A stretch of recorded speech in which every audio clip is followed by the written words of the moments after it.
कोई नहीं आएगा तुम्हें बचाने। चुपचाप मेरी शर्त को मान लो, यही तुम्हारे लिए अच्छा होगा, नहीं तो मैं तुम्हें मार कर खा जाऊंगा। तुझे जो भी करना है कर ले दुष्ट दानव, लेकिन मैं तेरी शर्त कभी नहीं मानूंगी।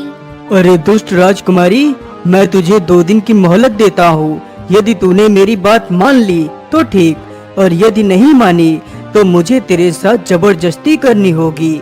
वैसे अब मैं शिकार के लिए जा रहा हूँ, तू यहाँ से भागने की कोशिश मत करना, नहीं तो मैं तुझे मार दूंगा। इतना कहकर दानव वहाँ से चला जाता है।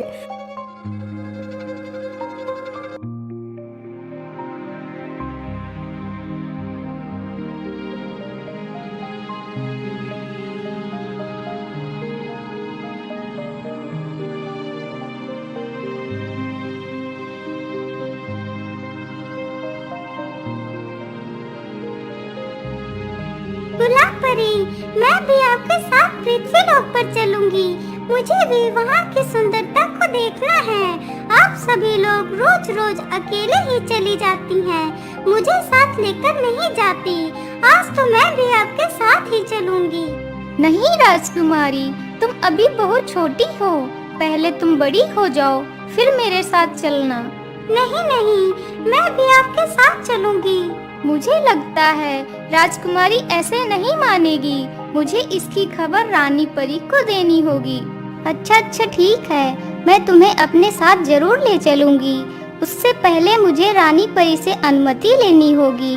चलो मेरे साथ रानी परी के पास।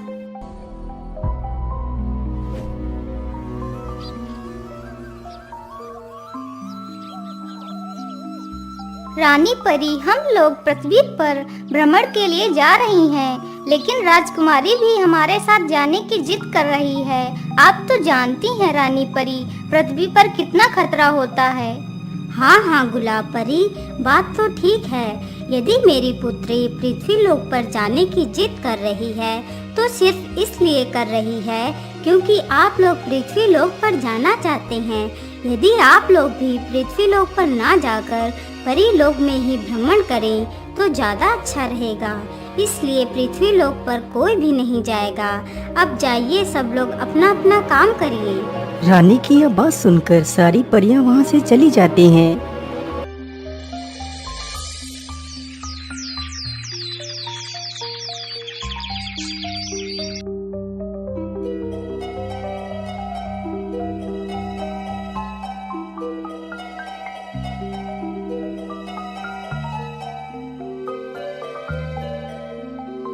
अरे बहन, क्या अब हम लोग कभी भी पृथ्वी लोक पर नहीं जा पाएंगे?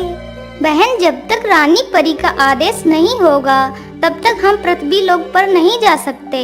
यदि ऐसा ही रहा तो हम लोग कभी भी पृथ्वी की सुंदरता को नहीं देख पाएंगे।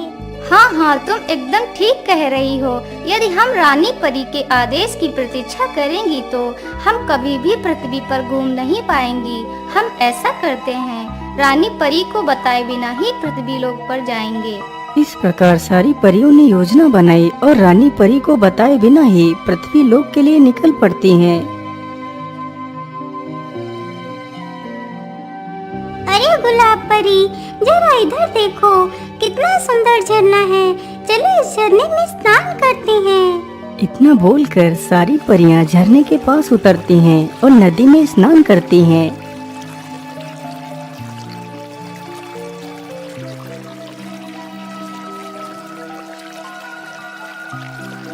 अरे सहेली, हमें स्नान करते हुए तो कितना समय गुजर चुका है, अब हमें वापस चलना चाहिए। इतना कहकर सारी परियां पानी से बाहर निकलती हैं और आसमान की तरफ चली जाती हैं। इस प्रकार सारी परियां रोज पृथ्वी लोक पर आती हैं और इधर उधर सुंदरता का आनंद लेती हैं, फिर वापस परी लोक चली जाती हैं।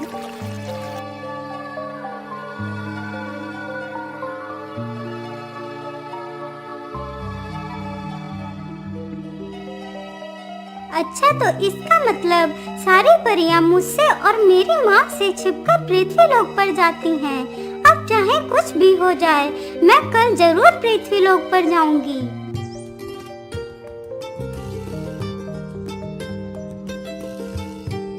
अगली सुबह होते ही सारी परियां पृथ्वी की तरफ चल पड़ती हैं। तभी चुपके से वह राजकुमारी भी परियों के पीछे पीछे चल पड़ती है।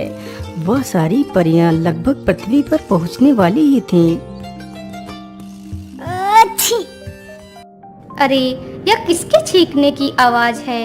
इतना कहकर सारी परियां पीछे मुड़कर देखती हैं तो वह सारी परियां हैरान ही रह जाती हैं। अरे राजकुमारी तारा, तुम यहाँ क्या कर रही हो? और तुम छिप छिप कर हमारा पीछा क्यों कर रही हो? मैं तुम्हारा पीछा इसलिए कर रही हूँ क्योंकि मैं भी पृथ्वी की सुंदरता को देखना चाहती हूँ। आखिर कैसे दिखती है पृथ्वी? नहीं तारा, हम तुम्हें पृथ्वी पर नहीं ले जा सकते। यदि रानी परी को पता चला तो वह हमें जीवित नहीं छोड़ेंगी। चलो परियों, वापस परी लोक लौट चलो। इतना बोलकर सारी परियां वापस चल पड़ती हैं, लेकिन राजकुमारी चुपचाप वहीं पर खड़ी रहती है।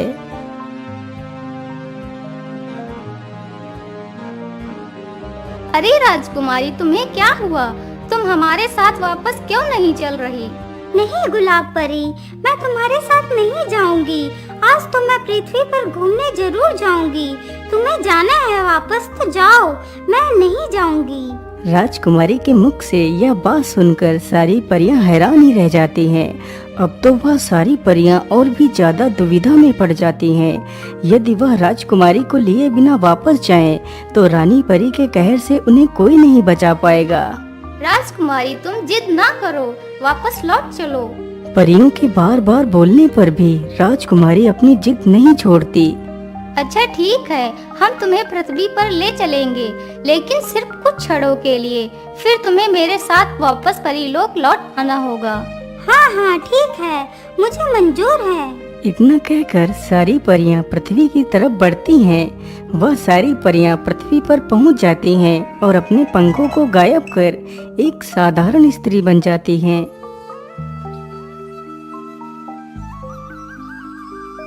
अरे वाह, वाकई ये पृथ्वी तो कितनी सुंदर है। मन तो करता है मैं यहीं पर बैठकर इसकी सुंदरता देखती रहूं।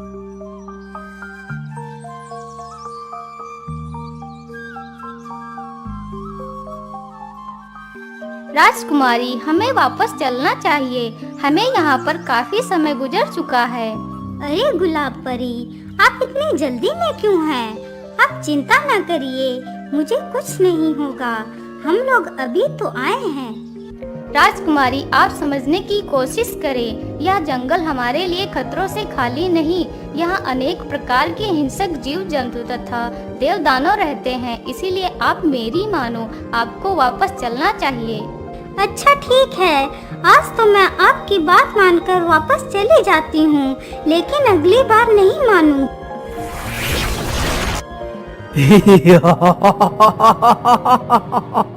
दानव के प्रकट होते ही सारी परियां भाग खड़ी होती हैं और इधर उधर छिप जाती हैं, लेकिन राजकुमारी बहुत ज्यादा डर जाती है, जिसकी वजह से वह अपने स्थान से हिल भी नहीं पाती। अरे वाह, तुम तो कितनी सौंदर्यवान हो। तुम तो मेरी पत्नी बनने के लायक हो। दानव की यह बात सुनकर राजकुमारी बेहोश होकर वहीं पर गिर पड़ती है। तभी दानव अपना हाथ लंबा करता है और राजकुमारी को स्पर्श करता है। तभी वह दोनों वहां से गायब हो जाते हैं। हे भगवान, अब मैं क्या करूंगी? यह दानव तो राजकुमारी को लेकर गायब हो गया। अब मैं रानी परी को क्या जवाब दूंगी? इतना कहकर गुलाब परी बाहर आती है और तभी सारी परियां भी निकल आती हैं। अरे गुलाब परी, अब हम क्या करेंगे? राजकुमारी को कहाँ ढूंढेंगे? यदि राजकुमारी नहीं मिली तो रानी परी हम सबके जान ले लेगी। अरे बहन, हमें कुछ भी करके राजकुमारी को ढूंढना होगा। जब तक राजकुमारी नहीं मिलेंगी तब तक हम परीलोक नहीं जाएंगी। लेकिन गुलाब परी, हम राजकुमारी को ढूंढेंगे कैसे? ये जंगल तो हमारे लिए नया है। मैं तो कहती हूँ हमें किसी मनुष्य की मदद लेनी चाहिए जो कि वीर और बुद्धिमान हो, जो इन जंगलों से भली भांति परिचित हो। हाँ हाँ, तुम एकदम ठीक कह रही हो। इसमें इंसान ही हमारी मदद कर सकता है, लेकिन ऐसा वीर और बुद्धिमान युवक मिलेगा कहाँ? अरे मैं तो कहती हूँ इन्हीं जंगलों में ही हम किसी युवक को ढूंढते हैं। हो सकता है कोई मिल जाए। इतना कहकर सारी परियां इधर उधर घूमने लगती हैं।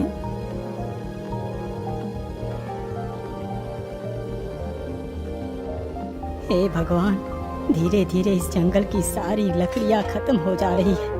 अब तो मैं अपना और अपनी बूढ़ी माँ का गुजारा कैसे करूँगा। मेरी उम्र के तो सारे लोग शहर को चले गए, एक मैं ही बचा हूँ यहाँ। आज मैं भी माँ से बात करके शहर चला जाऊँगा। अरे युवक, मेरी बात सुनो, मेरी मदद करो। अरे ये किसकी आवाज है? इतना कहकर वह पीछे मुड़कर देखता है तो सामने वही गुलाब परी खड़ी होती है। अरे राम राम राम, ये तो एक परी है। कहीं मैं कोई सपना तो नहीं देख रहा? नहीं युवक, तुम कोई सपना नहीं देख रहे, यही हकीकत है। लेकिन तुम तो एक परी हो, और एक परी की सहायता भला एक साधारण इंसान कैसे कर सकता है? युवक, मैं परी लोक से आई हूँ। फिर वह परी अपनी सारी कहानी उस युवक को बताती है। वैसे तुम कौन हो युवक, और तुम इस जंगल में क्या कर रहे हो? परी जी, मेरा नाम प्रकाश है और मैं एक लकड़हारा हूँ। मैं रोज जंगल में लकड़ियाँ काटता हूँ और उन्हें बेचकर अपना गुजारा करता हूँ। लेकिन अब आप चिंता न करें, मैं आपकी राजकुमारी को कुछ भी नहीं होने दूंगा। मैं जानता हूँ कि वो दुष्ट दानव कहाँ पर रहता है।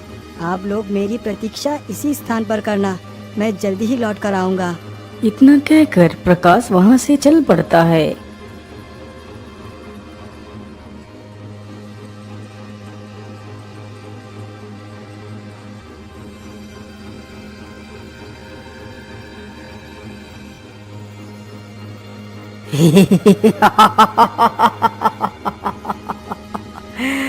कोई नहीं आएगा तुम्हें बचाने, चुपचाप मेरी शर्त को मान लो, यही तुम्हारे लिए अच्छा होगा, नहीं तो मैं तुम्हें मार कर खा जाऊंगा। तुझे जो भी करना है कर ले दुष्ट दानव, लेकिन मैं तेरी शर्त कभी नहीं मानूंगी। अरे दुष्ट राजकुमारी, मैं तुझे 2 दिन की मोहलत देता हूँ। यदि तूने मेरी बात मान ली तो ठीक, और यदि नहीं मानी तो मुझे तेरे साथ जबरदस्ती करनी होगी। वैसे अब मैं शिकार के लिए जा रहा हूँ, तू यहाँ से भागने की कोशिश मत करना, नहीं तो मैं तुझे मार दूंगा। इतना कहकर वो दानव वहाँ से चला जाता है।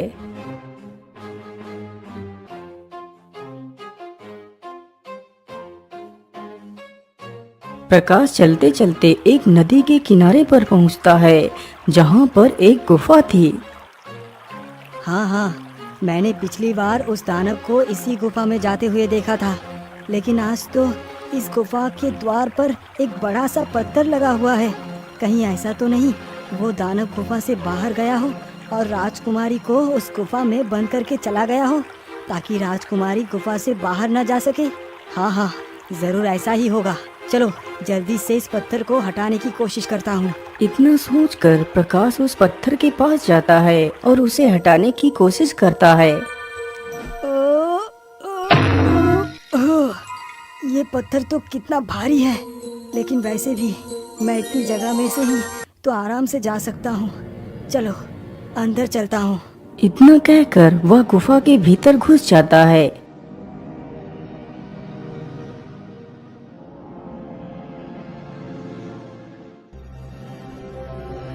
हे भगवान, इस गुफा के अंदर तो कितना अंधेरा है।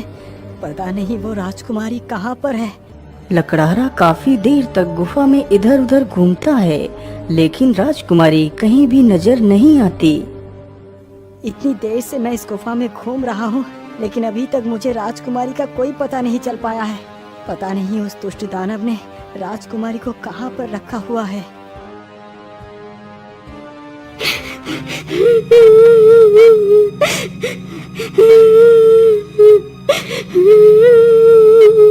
अरे ये रोने की आवाज किसकी है? कहीं ये आवाज उस राजकुमारी की ही तो नहीं है? हाँ, ये आवाज राजकुमारी की ही है। फिर प्रकाश उसी ओर को बढ़ता है जिस ओर से वह आवाज आ रही थी। लकड़हारा कुछ ही दूर पर गया था तो देखता है कि सामने ही राजकुमारी बैठकर रो रही है। राजकुमारी तो यहाँ पर है, लेकिन ये राजकुमारी तो कितनी सुंदर है। मैंने आज तक इतनी सुंदर राजकुमारी कहीं नहीं देखी। अरे राजकुमारी, तुम शांत हो जाओ, तुम्हें कुछ नहीं होगा। लेकिन तुम कौन हो? राजकुमारी जी, मेरा नाम प्रकाश है। मैं तुम्हें उस दानव से बचाने आया हूँ। परियों ने मुझे तुम्हारे बारे में सब कुछ बता दिया है। लकड़हारे के मुख से यह बात सुनकर राजकुमारी की जान में जान आती है और फिर वह दोनों गुफा से बाहर निकलने लगते हैं और जल्दी ही गुफा से बाहर निकल जाते हैं। राजकुमारी, थोड़ा सा जल्दी जल्दी चलो, वो शैतान कभी भी यहाँ पर आ सकता है।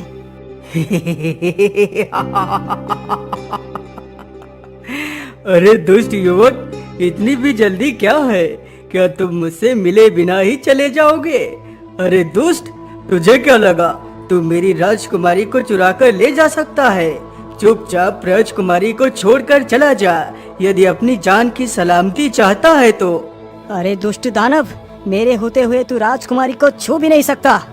अच्छा, ऐसी बात है तो फिर ये ले, मैं यहीं से खड़े खड़े ही राजकुमारी को छूता हूँ। देखता हूँ तू मेरा क्या करता है। इतना कहकर दानव अपना हाथ लंबा करता है और राजकुमारी को छूने की कोशिश करता है। तभी प्रकाश अपनी कुल्हाड़ी से दानव का हाथ काट देता है। एक हाथ कटते ही दानव अपना दूसरा हाथ राजकुमारी की तरफ बढ़ाता है।